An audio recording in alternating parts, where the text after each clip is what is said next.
सबसे पहले क्या क्या कवर करने वाले हैं हम इसमें इंट्रोडक्शन रिलेटेड केस का क्या इंट्रोडक्शन है, वो फैक्ट्स क्या रहे केस के वो हम कवर करेंगे, क्या क्या चीजें कवर आए, इशू क्या थे इस केस में वो कवर करेंगे, एंड क्या रूल निकल के आया वो इस जजमेंट में वो भी कवर करने वाले। William Bentley to reserve the horse that is not to sell the horse. क्या कि नेफ्यू ने रिप्लाई नहीं किया, लेकिन उन्होंने अपने जो एजेंट जो ऑक्शनर थे उनको क्या बोला कि ये जो अभी हॉर्स है इसको क्या करे, रिजर्व करे, इसको आगे सेल नहीं किया जाए। कि यहाँ पर ऑक्शनर की पूरी तरीके से गलती थी, जब मैंने उसको बोला भी था रिजर्व करने के लिए लेकिन उसने नहीं किया और वो चीज क्या कर दी, सेल कर दी। अगर नेफ्यू एंटर करना चाहते थे कॉन्ट्रैक्ट में तो उनको अपनी क्या, उनको इंटेंशन देना बहुत जरूरी थी, एक्सेप्टेंस की इंटेंशन इंडिकेशन देना बहुत जरूरी थी, जो उन्हें दी नहीं। Hello everyone, my name is Nidhi Sharma. I welcome you all to the judiciary by PW YouTube channel, जहां पे आज हम लैंडमार्क जजमेंट सीरीज में फेल्टहाउस वर्सेस बेंटले का केस देखने वाले हैं, जो कि केस रिलेटेड टू है साइलेंस एंड एक्सेप्टेंस से रिलेटेड। ठीक है,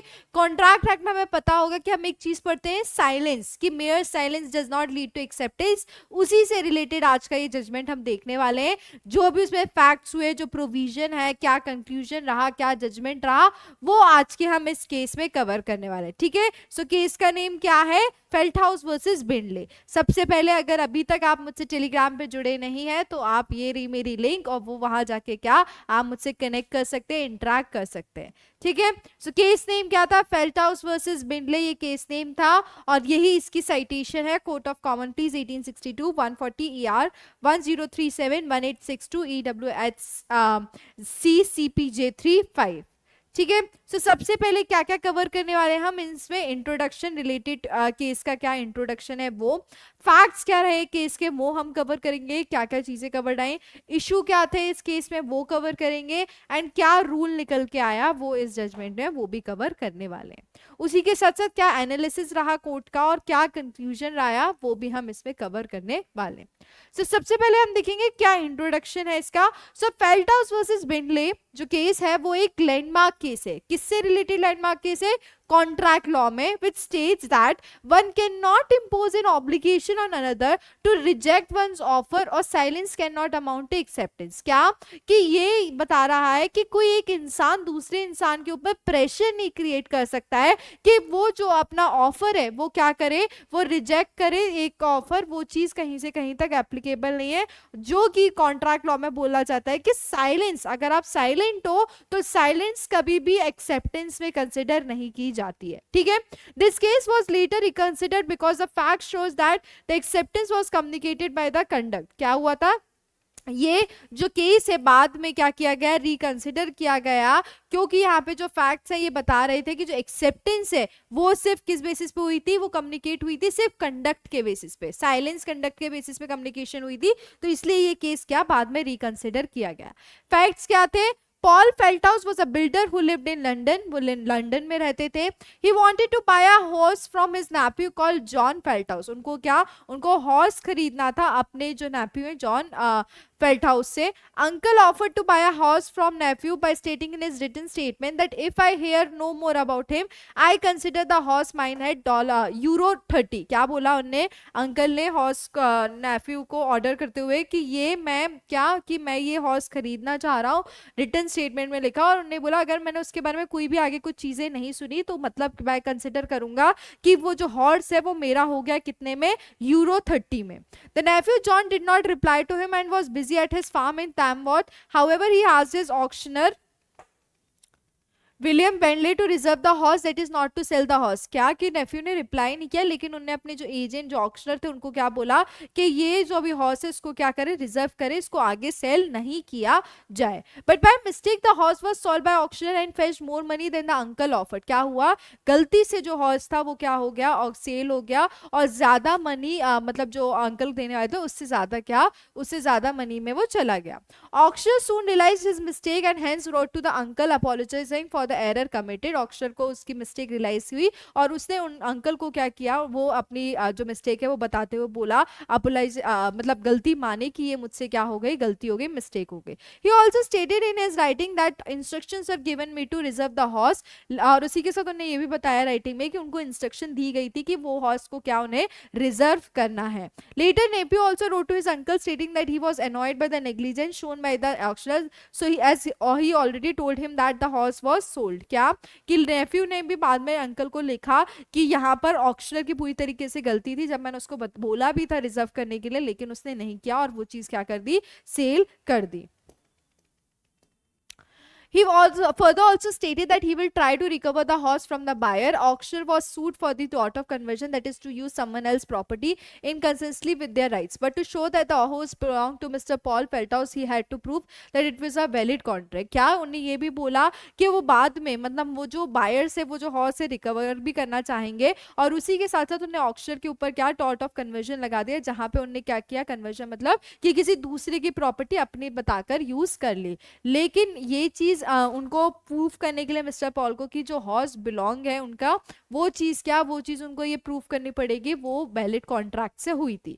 Whereas Bindley argued that nephew never communicated his acceptance to the offer of buying the horse made by the uncle. और बेंडले ने ये बोला कि कभी भी नेफ्यू ने कम्युनिकेट नहीं किया था कि ये जो हॉर्स है वो उनको दे रहा है, ये चीज उनने नहीं कम्युनिकेट की थी. इशू क्या आया, this case calls into question whether or not a valid contract existed between plaintiff Paul Felthouse and defendant William Bindley. ये जो मेन इशू आया इसमें ये कि क्या कोई वैलिड कॉन्ट्रैक्ट एग्जिस्ट करता है पॉल फेल्टहाउस के बीच में और डिफेंडेंट विलियम बिंडले के बीच में. Additionally, this case raises the question of whether silence or a failure to reject an offer amount to acceptance. और उसी के साथ यहाँ पे एक और क्वेश्चन रेज हुआ, इशू रेज हुआ कि क्या साइलेंस या अगर आपने फेलियर कर दिया ऑफर रिजेक्ट करने के लिए तो उसको क्या एक्सेप्टेंस में कंसिडर करा जाएगा कि नहीं किया जाएगा. ठीक है, रूल क्या रहा इस पे, acceptance must be communicated and it can not be impose due to silence of one of the parties. जब हम कॉन्ट्रैक्ट के हिसाब से देखते हैं तो उस पर क्या बोला जाता है कि जो एक्सेप्टेंस है वो क्या कम्युनिकेट होना जरूरी है, उसको हम साइलेंस में कंसिडर नहीं कर सकते हैं.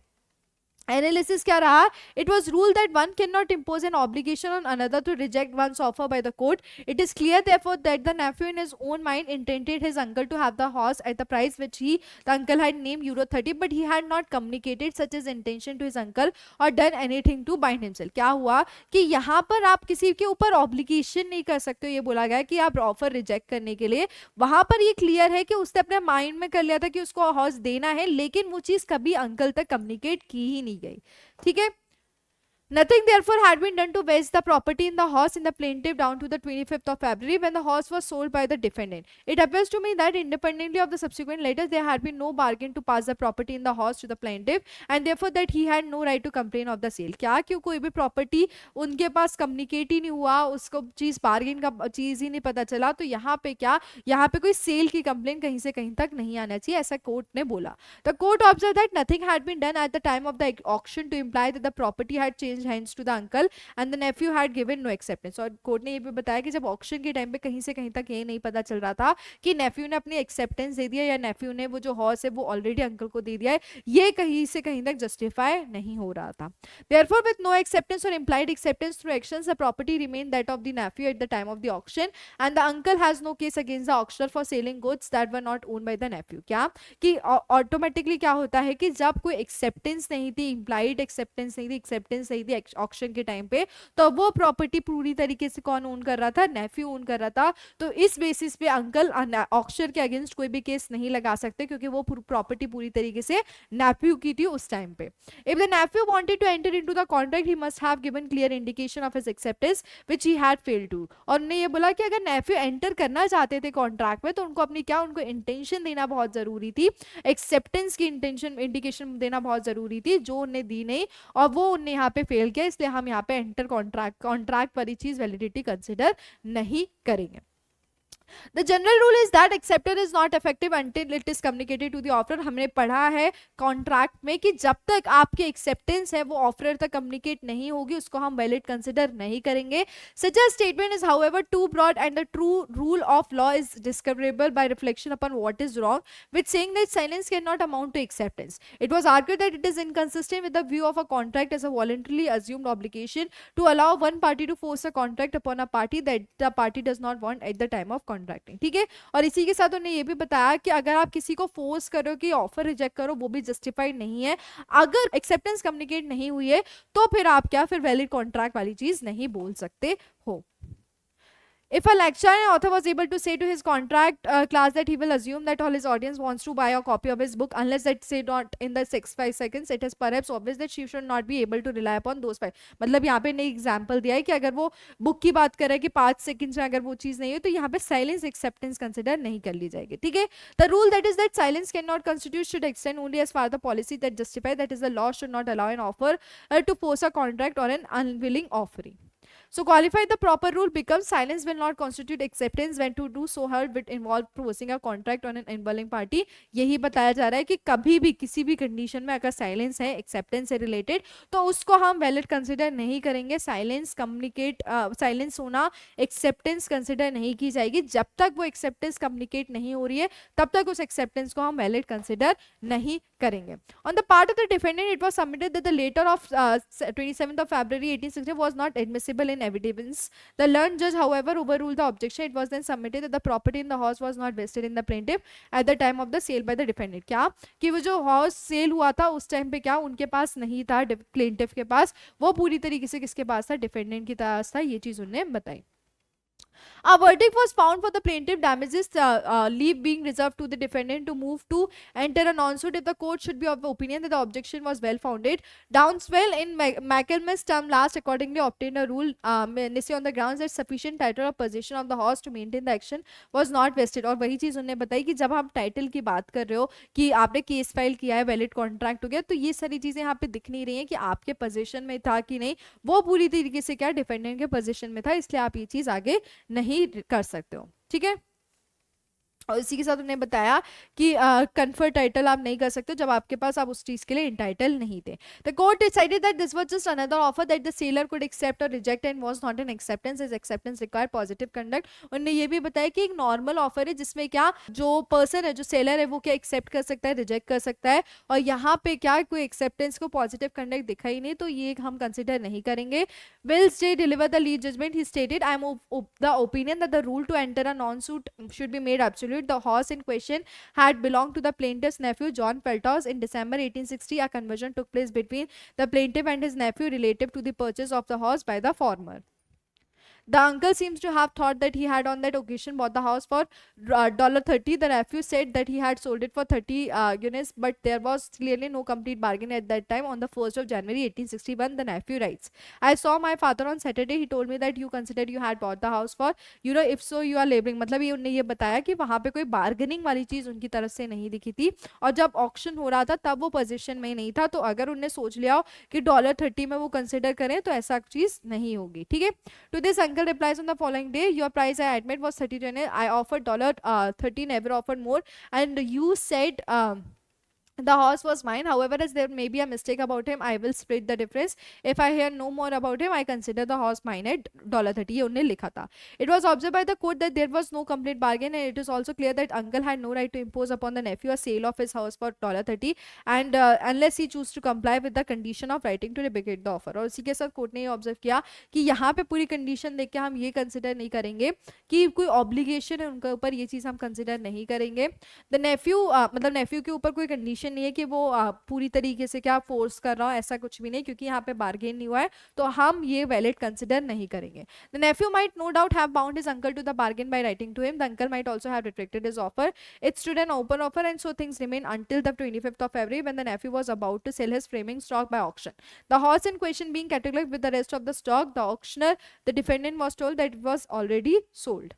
It is clear therefore that the nephew in his own mind intended his uncle to have the horse at the price, but the had not committed such intention to his uncle or done anything. मतलब उनने ये बोला कि हाँ उनने सोच लिया था दिमाग में नेफ्यू ने कि वो अपने अंकल को देगा, बट वो चीज़ कभी कम्युनिकेट ही नहीं हुई अंकल तक, तो हम इस फैक्टर में क्या वो चीज़ कंसिडर नहीं करेंगे। ठीक है, उसके बाद जजमेंट में उन्होंने अपना रेक्टिफिकेशन दिया। The plaintiffs having insured the oil on board the Maria together with their expected profits thereon it was held that insurable Indian ने ये जो जजमेंट है ये भी रेफर करते हुए बताया। उसके बाद ये जो डिसीजन है 3 ग्राउंड्स पे हुआ। पहली चीज, silence ambiguous and difficult to infer the intention to accept. Silence ambiguous रहती है जो कि इंटेंशन नहीं बता सकती एक्सेप्ट करने की, कि वो एक्सेप्ट कर रहे हैं कि नहीं कर रहे हैं। अगर एक्सेप्टेंस से रिलेटेड साइलेंस है तो बहुत मुश्किल हो जाता है कॉन्ट्रैक्टिव वैलिडिटी कंसिडर करना। Acceptance must be communicated so that we may know when a contract binds both the parties. Acceptance का कम्युनिकेट होना जरूरी है अगर आपको दोनों पार्टीज को क्या करना है, बाइंड करना है। तो उसके लिए जो अगर आपने एक्सेप्टेंस किया तो उसको क्या कम्युनिकेट करें, वो आपके लिए इंपॉर्टेंट पार्ट हो जाएगा। Prevents an offerer from exploiting an offeree's interior by making him contractually liable unless he takes the trouble to reject the offer expressly. The decision in has been criticized because the nephew was not an unwilling offeree needing to be protected by the rule that mere silence is not consent. Furthermore, he had indicated that he accepted the plaintiff's offer by telling the defendant not to sell the house. However, the case has not been overruled. क्या कि वहां पर वो चीज उनको बोला गया था प्लेंटिफ के ने कि अभी ये चीज मत करो क्योंकि मैं अंकल को दे सकता हूँ, मतलब उसको रिजर्व करो, बट ये चीज कम्युनिकेट अंकल तक नहीं हुई थी, तो यहाँ पे हम वैलिड कंसिडर ना करें। और अगर अंकल ने ये बोल दिया कि अगर आपने मैं कम्युनिकेट नहीं करूंगा तो मैं इसको हाउस को मानूंगा, इसका मतलब ये नहीं है कि आप उनके ऊपर कोई ऑब्लिगेशन लगा रहे हो। That is on the nephew, उसको बेचना है कि नहीं बेचना। आप ये बोल रहे हो कि अगर मैंने हाउस के बारे में कुछ सुना नहीं तो मैं उसको कंसिडर करूंगा वैलिड, ये चीज बिल्कुल भी अलाउड नहीं है। ठीक है, it was held that there was no contact for the house between the complainant and his nephew. There had not been an acceptance of the offer. Silence did not amount to acceptance and an obligation cannot be imposed by another. Any acceptance of an offer must be communicated clearly. क्या हुआ कि ये बोला गया कि कोई भी contract नहीं था जो कंप्लेनेंट और नेफ्यू के बीच में, और साइलेंस अगर आपने साइलेंटली कोई चीज़ की है तो साइलेंस एक्सेप्टेंस में कभी नहीं कंसिडर की जाएगी, और कोई भी ऑब्लिगेशन नहीं लगाया जा सकता है ऑफर, कोई भी मतलब ऐसा ऑब्लिगेशन नहीं लगाया जा सकता है कि आपको ये चीज़ पूरी करनी ही पड़ेगी, ऐसा नहीं हो सकता।